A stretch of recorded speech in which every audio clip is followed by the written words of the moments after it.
Well, hi, and welcome once again to my shop. I'm going to be working on this radio, which is largely repaired. It's gone through a final test. If you're watching the series on this radio, then the video you just watched was me testing it against some venerable Hammerland SP600. And it worked not bad, except I picked up 3 more problems that are worth working on. One is the magic eye. That's what I'm going to work on this morning. The other one is it seems to be insensitive, or the output volume is low. Well, one of those two. I'm not sure which one. And the last one was there was enough of an annoying hum in this that I'm going to have to try to resolve the hum in it. Particularly with the speaker out of the cabinet, if you can hear the hum, you can bet when you put it in the cabinet, the hum will be enhanced. And so here in a shop environment, you can kind of get fooled into thinking the hum's not so bad, when in fact it is. So that's the story. Now, as I work on the magic eye, it'll reacquaint me with this radio, because it's actually been about, I don't know, 3-4 weeks since I worked on this, something like that. Now the magic eye is hidden up in here, right in the middle of this round dial. So here you can see it here, back here. Now a lot of magic eyes have a bundle of wire, just like this one, that runs down into the radio. And in certain chassis, this bundle of wires suffers badly because of being close to hot vacuum tubes and stuff like that. This particular radio doesn't seem to be the case, and it looks to be in pretty good shape. The other thing is these can become extremely stiff. So as soon as you begin moving something, the insulation is going to break off. Now these are cloth covered insulated wires. They tend to stand up just a little bit better sometimes, believe it or not, than what might look like better wires. So these are definitely stiff. They're bent a little tight right up in here too. But I don't think it's going to be a problem. So pop the magic eye out, and we'll put it in a tube tester and give it a test and see how it performs. Popping it out is not quite what I'm going to do. There's a bracket that holds the socket, and the tube is plugged into the socket. Can't pull the tube out. With it sitting like this, I have to pull the socket kind of off. So we'll just undo this. Take this right off. Maybe in its younger days you could try and pop the socket out of this bracket where it is, but with the wires being stiff, I'm not so sure that's a wise. I can just leave the bracket on there, in fact. 6x6. Okay, let's see if we can get it out. 6x6 is a small tube. Yikes, I'm really tugging on the glass here to do it.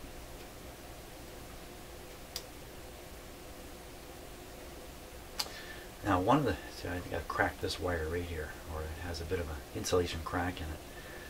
Often there's a resistor inside these sockets, and the resistor is often in trouble. It's a large resistor, usually a megohm, and because of the heat and its duty, it wears out, and it ends up going way high, and that results in the eye being weak. What could be the problem here? So we may be going in here, but for now, all I want to do is get this tube out, and I really don't like tugging on the glass. But I don't think I can get a grip on the socket base here. There's really no other way to get it out. Just wiggle it slowly here.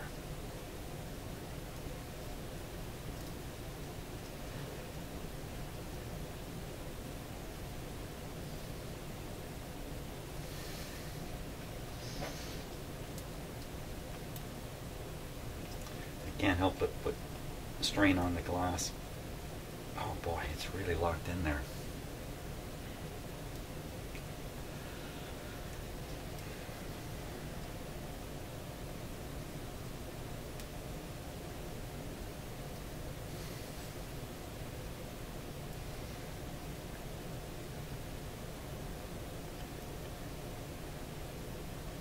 Oh boy, when it comes out, my hand is just going to go flying like this with a glass bulb in my hand. That's not too good. Let's steady to bend these wires too much.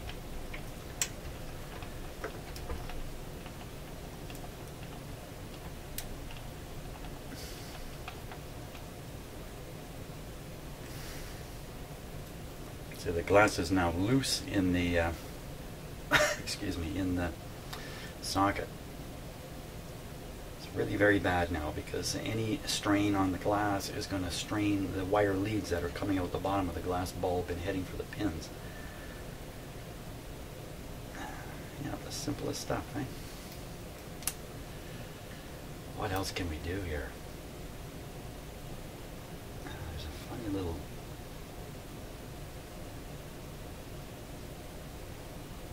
There's a pry point here. I was going to say a funny little pry point, but I don't know. That's it. I'm not sure what I'm prying with that.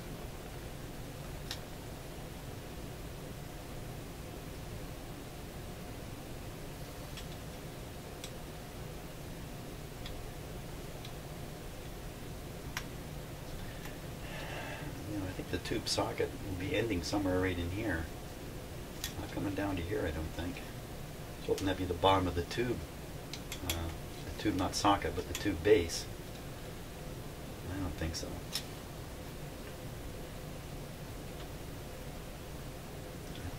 And this piece looks like it's separate from here. This is plastic and this is metal. What's up here? Something funny going on here.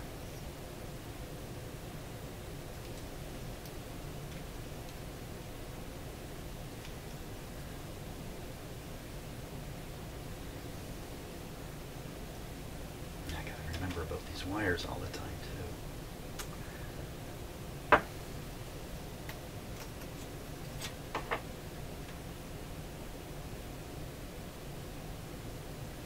It almost looks like it's a socket in a socket. Like this is an adapter here. I don't think so.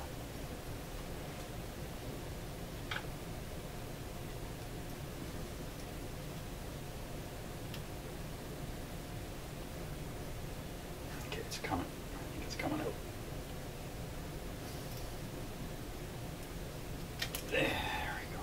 Yeah, it's a tiny little tube. I'm sighing because I don't have a replacement for this. I have the larger tubes. There's the socket.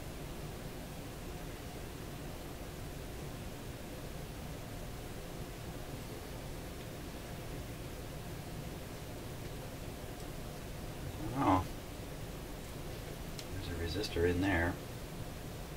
Wow. Okay, don't worry about the socket right now and the resistor. Let's check the tube, because the problem may very well just be the tube itself. The socket may be just fine. Or what I really mean is the resistor inside here. May be just fine. Like once in a while those resistors are down in the radio itself. Okay. Bring up the tube tester here and give her a test. Hey, here's something I haven't done for a while. Yeah, it's Friday, August 12th, 9 o'clock in the morning.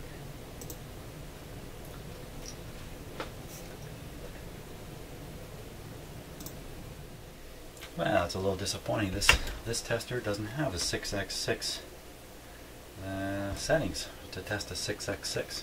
I have to try another one here. Okay, let's see if this guy covers a 6x6, 6x4, 6x5, 6x8. Where's the 6x6? What's going on with this tube? How come nobody's got it in their tube tester?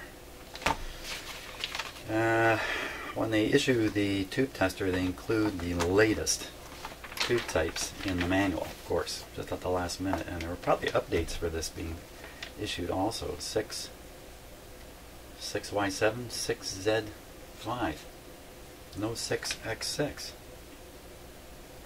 Hey, what's special about a 6x6? Oh, time to go to University of the Internet, I think. Okay, so it looks like I'm in a little bit of trouble with this tube. 6x6. This is a tube made by Rogers. Rogers was a large radio manufacturer here in Canada. Today, Rogers runs the largest television cable system. It's a I'm sure it's a billion-dollar corporation. For instance, all my internet service here in my house, my phone, internet, all that stuff comes from the Rogers Cable Company. So there we are. Now, why would Rogers, a leading radio manufacturer, certainly in Canada back in the late 30s, why would they start making their own tubes? Well, it's obvious. Tubes are a failure point in the radio, and if a manufacturer is making radios, he'd be smart to start making tubes too, particularly if he uses tubes of his own design that nobody else is manufacturing. And if you need a replacement, you must buy a Rogers tube. That's the situation here, I'm pretty sure. There is no easy substitution for this tube. The size is small, which has, obviously design advantages in a radio. It's going to fit a little bit, fit in a little easier.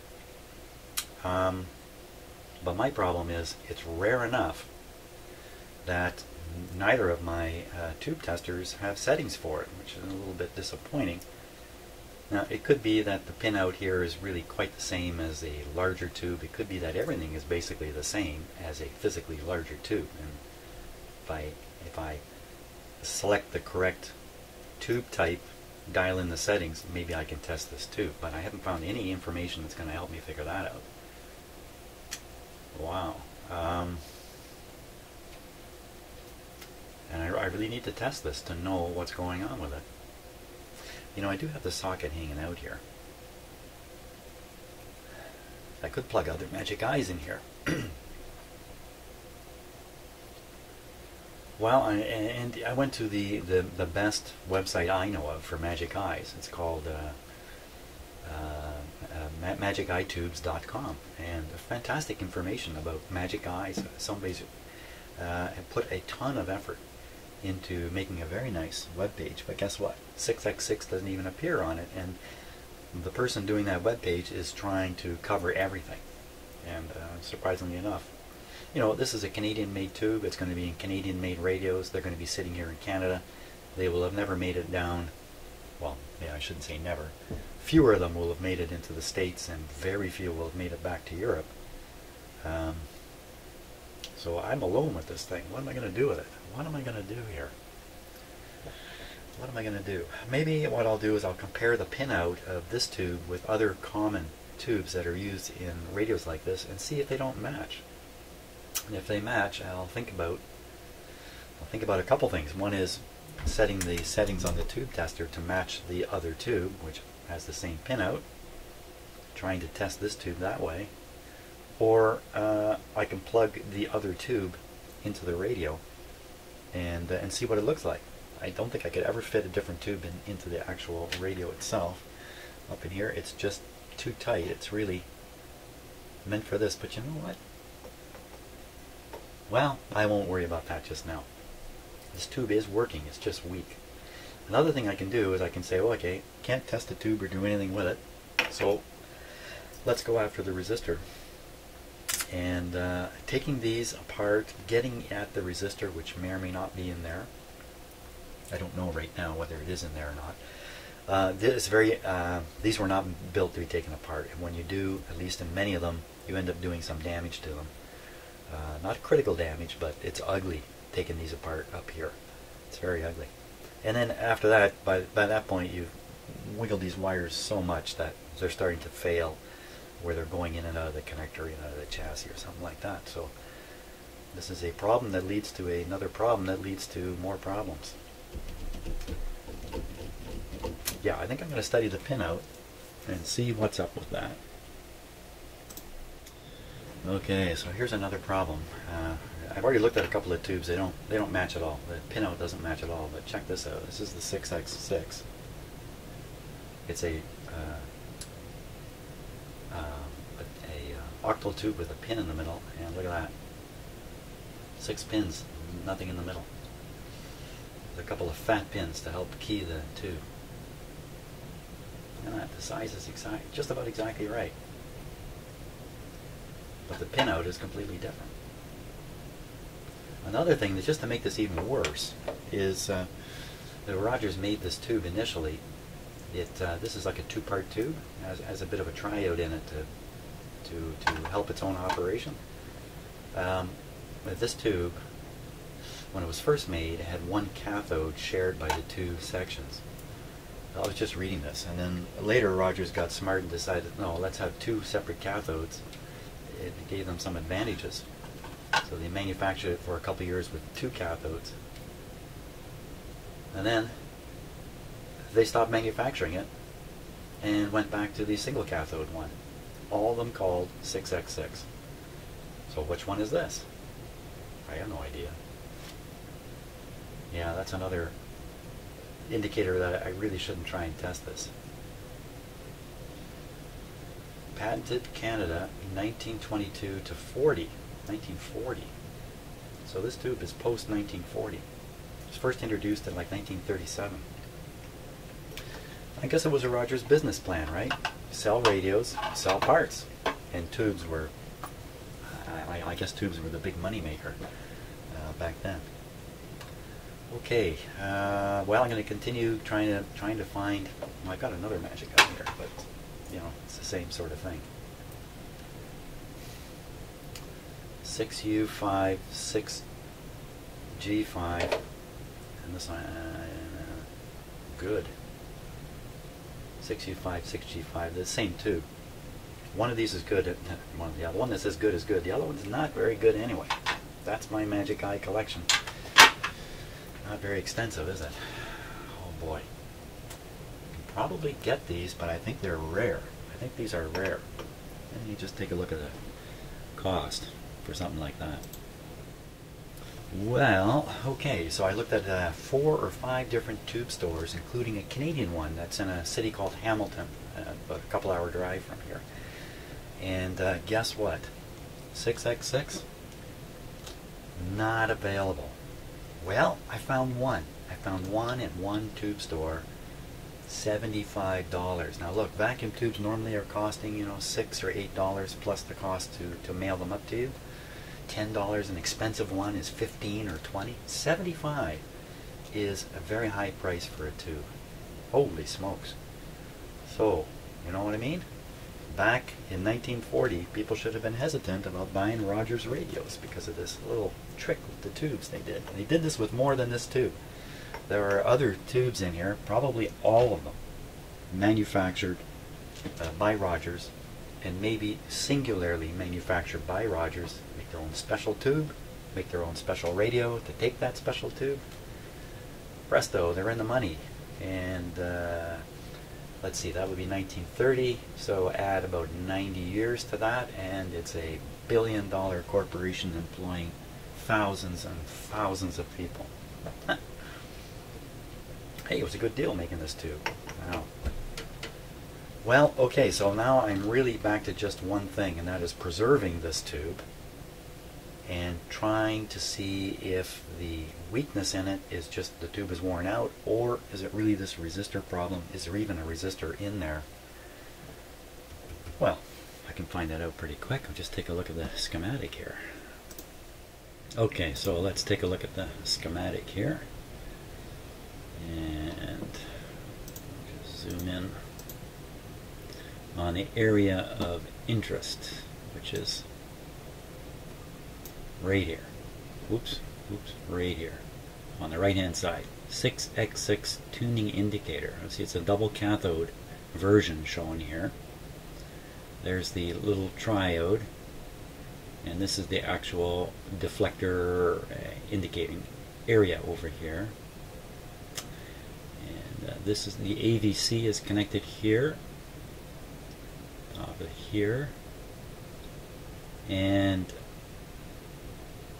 coming in here is the, there it is, the 1 million ohm resistor. There it is. Where is it? Is it up in the tube socket, or is it down in the radio? And as I said before, these are commonly buried in the tube socket. It's very hard to get at.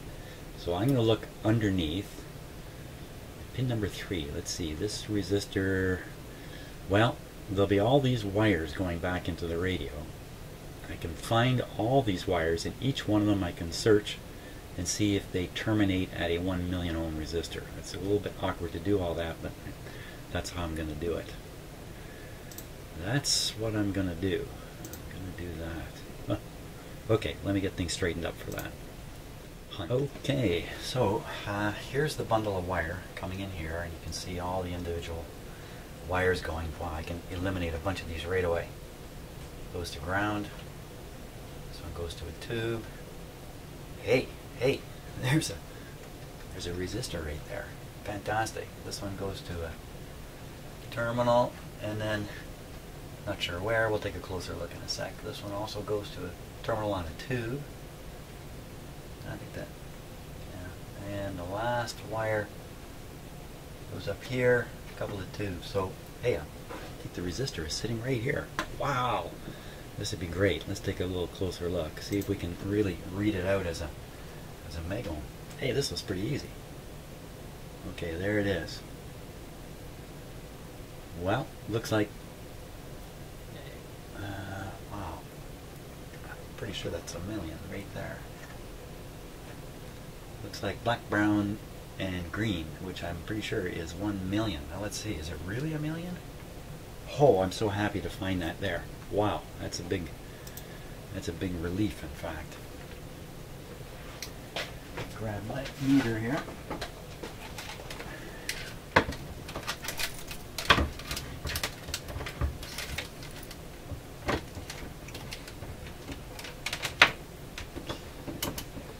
Okay, is it a million? We can test this one in circuit because without the radio operating, one side of that resistor is going nowhere at all. It's just going into space inside a vacuum tube. Here we go. Oh, you bum. Really? You're going to show me that? Well, yeah, something's going on there. Well, it's showing a million. I was really hoping to see 3 million there. A million's doing some funny things, isn't it? Now, there's a cheating way to brighten up one of these eyes, and that's to change the million to 500,000. I'd have to read up on that a little bit. Yeah, what's going on? It seems to be kind of working its way up. 1,200. Why is it not stable? Why is that thing not stable? Could it be it's unstable? Let's see.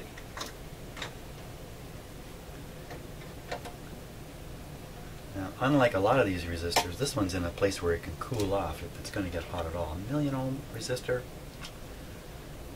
Okay, so I'm just brutalizing it there a bit. And if I have to replace it, it's no big deal. I may replace it anyway. No idea what I just proved by wiggling it.